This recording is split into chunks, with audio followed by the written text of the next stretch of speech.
want to go do it, but again, they make him sound like a bad guy. But I mean, he's doing what he needs to do, regardless of what they're saying, because that's how much he is involved. That's how much he cares. But they throw this other couple storylines in there, and it takes away somewhat of the story. So near the end, I could see it be getting really cool, and everything would be improved. But it's. I don't feel right at the moment the attachment. Granted, I might change my mind when I play it. Yeah. I might actually see a different view instead of just reading, pages of plot and story. Involvement in the storyline is what draws you into it. So makes it interesting, but we'll see how the gameplay goes. All right, let me ask you this. Which one do you think is more? Well, you haven't played 4, so let me not say that.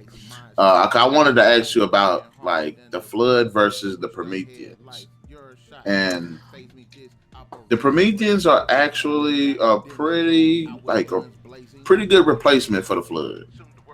Do you think that the Flood can make another appearance?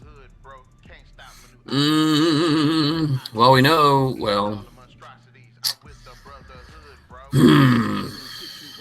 I don't see why they would not possibly make it. How much do you want to abuse that storyline, though? Because if you think about it, I mean, there could be there were other Flood here. Yeah, there were other installations. Yeah, there were many other installations, many other worlds.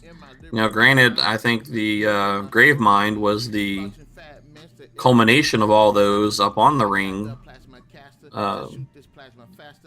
And eventually gets on board the Covenant worship and is trying to get to the Ark and get basically blown to bits. But could they be come back? Absolutely. I mean, there could be other Forerunner stations too. I mean, heck, it was an accident they got released in the first place after being in prison for several thousand years. I mean, they survived that long and stuck in a cell basically. So I'm pretty sure there's a possibility we could always see them show their face somewhere along the storyline. I think they've run the storyline with that, and granted, the Prometheans though, I thought they were pretty cool looking when I first saw them, and I didn't understand what they were, and then I started reading about what they were, and I was like, oh, that's even cooler. Like, they're really cool. I'm like, dang, that's pretty bad. Why didn't we think of that in the first place? You can't absorb digital, buddy. It's not going to happen. Basically, well, they did fire the weapon. They sure did. I was wrong. Yeah, they fired it, which is why they did fire it. Yeah, which is why the Forerunners died. Yeah, I didn't think they fired it for some reason, but they did fire it, and the Halo arrays.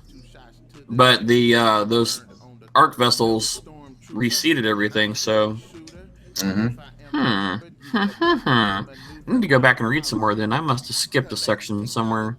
I hate that, because I was pretty sure they didn't get to fire it, and they just ended up dying out anyway in the fight against the Flood. Very interesting. But I thought the Promethean story was pretty cool, though. I mean, just even reading it briefly as I'm going through here and kind of seeing some of the gameplay I've already seen some of the kids play here. And how it goes. I mean, the idea is pretty freaking sweet. So, and I can understand why they're mad, and I can understand, granted, it's kind of like that separated group that never got the message that the war is over. And so they're just doing what they were planned to do in the beginning, absorb, put out, and defend. Yeah, even I'm trying to think of the guy's name, the bad guy. The Didact? Yeah, even with him, and this is one thing I didn't like about 4. The story between Chief and Cortana was so good, you didn't care about the Didact. No. Well, even the Didact and his wife, he was basically the librarian. He was a good villain. It just that their relationship, like they should have did his relationship with, like, he should have had a relationship that was pushing him kind of like Chief and Cortana's, so that way they kind of mirror each other, and it would have made him a much more deep character. because that lady that helped Chief, the woman one, she was actually, I think, his wife. Yes. Yeah, there was the librarian, who was the Didact's wife in their previous lives before digitization. Let's see here. I was trying to read some more on it, but man, that is so much Stargate Atlantis. That is just screaming Stargate Atlantis. I wonder if they just copied right off of them and just changed the name to protect the innocent.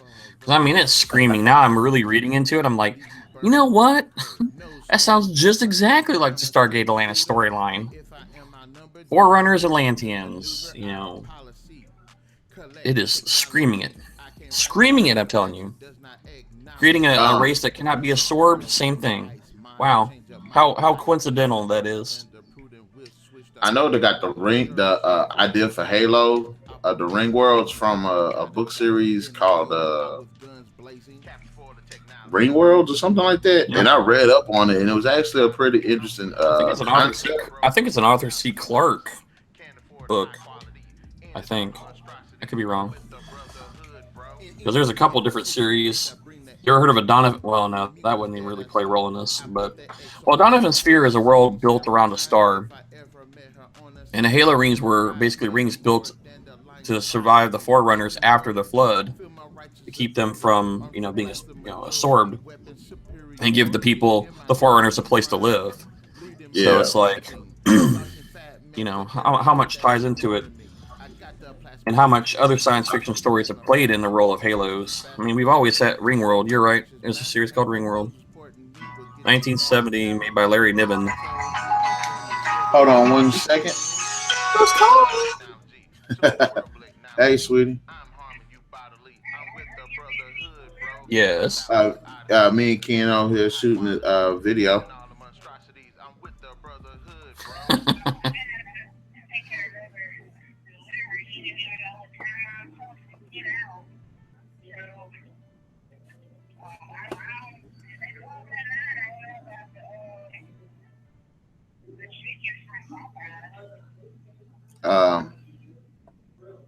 I'll take care of it. I'll get about another 15 minutes or whenever me and Ken get done. Sorry, everybody, talking about getting some chicken. Got to get some chicken. What kind of chicken, though? Popeyes. I'll get up about 8. Okay, you're good.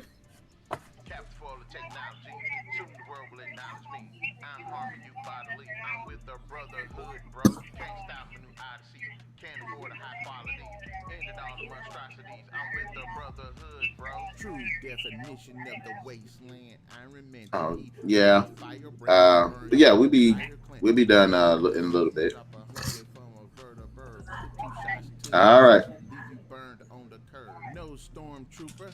I'm a straight shooter. Smoochie Woochie. Yes, the love of my life wants to get some chicken. I want some dirty rice now that you brought that up. You know what? Now that you said dirty rice, I wouldn't mind getting some dirty rice too. Hell yeah. I don't eat chicken, but I love some dirty rice. Man, that's making me hungry. I hope they left me something downstairs to eat, or I'm going to go beat some children when I get done with this. Well, you didn't leave me no food? You're all going to die. But yes, Ringworld. Ringworld looks just like Halo. That's why they at least where they got the Halo rings from. I think that's where they got the the Halo rings from. Size, everything. I mean, they're ginormous. Yep. It's a good thing I had to get this game playing because I was on the phone. They go watch that. They'll be like, what? What's going on? Let's watch some cool gameplay going on. Watch people getting slaughtered. Oh, man. But Halo has such large opportunities, not only for the gaming world, story worlds. I mean, we have options, a lot of options I would love to see happen. Will they do it? I don't know. Will we see a Halo 6? Absolutely. I'm pretty sure within the next 2 years, maybe less. Halo Wars 2 come out. I think Halo Wars is going to be kind of your fix. So that's why I say at least 2 years, because Halo Wars is not coming out. So I don't even know what the storyline's going to be for it. The Halo Wars 2 is going to be. Now, this is the one thing I didn't like about the first Halo Wars. You fought during the campaign. You fought as humans. No problem with that. Although they should have split it up to where you could fight as the Covenant too. But in the skirmish mode, you could play as human and Covenant. But they had it to where you could fight against the Flood, but you couldn't play as the Flood. Like that made me mad. Well, it's kind of like, you know, playing StarCraft where, you know, you can play one of the three races, Terrans or the Zerg, which is the organic race, which would be like the Flood. The Protoss as the Covenant, and the humans, of course, as Terrans. So, but I like, you know, be able to play the organic creatures is kind of cool because everything's different and they have a different whole. You have a whole each comes with its own playing style and strategy and everything, which would have been cool. And you know, maybe hopefully they'll be smart and actually do that in Halo Wars 2. And introduce the Prometheans. Give us at least that would be freaking badass. And they four can different factions for them too. And if they don't want to put them in this, you know, as part of the story, fine. Make it an add-on. Put it in this. Put it at least as a skirmish. Well, no, make it an add-on. Kind of like when Tiberian Sun came out. You know, you had Tiberian Sun, and then you had an add-on. Yeah. Boom. You added a whole nother group of Scree, I think is what they were called. So you had a whole nother race come into the already three existing ones, and you added a fourth. Yeah. So yes, that would be very cool to see. I would love to see the Prometheans versus the Covenant. Or the that would be very interesting. Like, yeah, make it those four, and like this new faction, this new thing called the Banished, are supposed to be the new faction.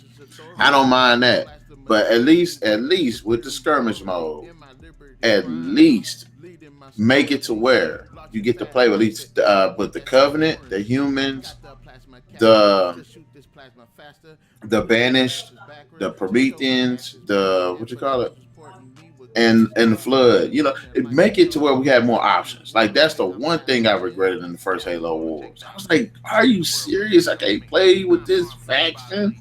I wanted to cry. Are you? I hate when they do that. When you kind of expect it. I mean, it wouldn't have been bad. Oh, well, once you play the Terran, it wouldn't have been so bad had they not introduced the Covenant. I mean, the Flood, but they introduced the Flood. So I was like, okay, we should be able to play as them. Yep, we saw them. You know, it wasn't just the Halo Covenant War here. You know, or excuse me, the humans and Covenant War going on. You had so much more involved in it. Excuse me. I hate this weather. It's killing me. Literally, it's killing me. Stupid weather. It'll make me die. Are you a fan of the online? Online? The multiplayer, the whole Halo multiplayer. I could get involved in it. What I don't like is like playing split screen with somebody. Oh, you don't like split screen? Not play split screen. I don't know if this is the way I track things because I'm always looking at the environment around me. And when I'm playing split screen, my ADD brain just cannot process just my own. I end up watching both screens and it really bothers me. But now, you know, TV A, B, and C, and Xbox 1, 2, and 3, I don't have a problem with that. Yeah. You know, I just really, the split screen on a TV, I mean, it could be a 50-inch TV, a 100-inch TV. I just cannot function with split screen. It never has worked for me. But I'll be happy to play, you know, head-to-head on, you know, my own TV with my own Xbox against you, kind of thing. Okay. I could do that. I haven't done it in a long time. Because I really, honestly, I was early into Halo. Halo was the first game I actually played multi-game. I mean, excuse me, first-person involvement. I never played any of the multiplayer games because somebody gave me a PlayStation 2, and I went and bought a couple games for it, and I did not like it. I don't like the controller. It's very uncomfortable, and I couldn't do it. So then I ended up getting a used Xbox, Generation 1, with Halo, and I loved it. and I got into the story. I played Halo 1, I played Halo 2 until the Xbox 360 requirement, and then I kind of just dropped out of first-person gaming. I used to play, Doom, Heretic, Hexen, all the first-person shooters, Quake, all those games on a computer, and I stepped away from it. I love strategy games, but I do enjoy, like, I used to play paintball a lot, so I could, involve myself into a multiplayer game. But it's just like me and my console, you and your console, together in an environment. I could do that. I haven't done it in a while, but I could do it. Just to give it a shot. Shoot the breeze. All right, I want to ask you this because we are over the time, but that's okay because Thursday. Only 7 minutes. Come on. No, I was going to ask this right here. Wait, did I forget what I was about to ask you? Could be. It's not involving dirty rice or chicken. I'm trying to. Wait, did I forget? Yeah, I forgot. Gone. Tartar sauce. Was it involving multiplayer gaming? No, I was going to ask you this. How relevant, how prominent, how important is Halo? Like, how influential do you think it has been to the whole gaming world? Hugely popular, hugely immense. All those, first-person shooter games, and they kind of died off. No one got into it. They couldn't involve themselves. Like I say, I was playing Hexen, Heretic, Quake 2, Quake 3, Quake Arena, and everybody was in on those games, and that was the bomb diggity. Unreal was the big showstopper for the longest time, because of its graphics capability. But, for the most part, a lot of the first-person shooters just started dying. And I think a lot of it had to do with just they didn't have the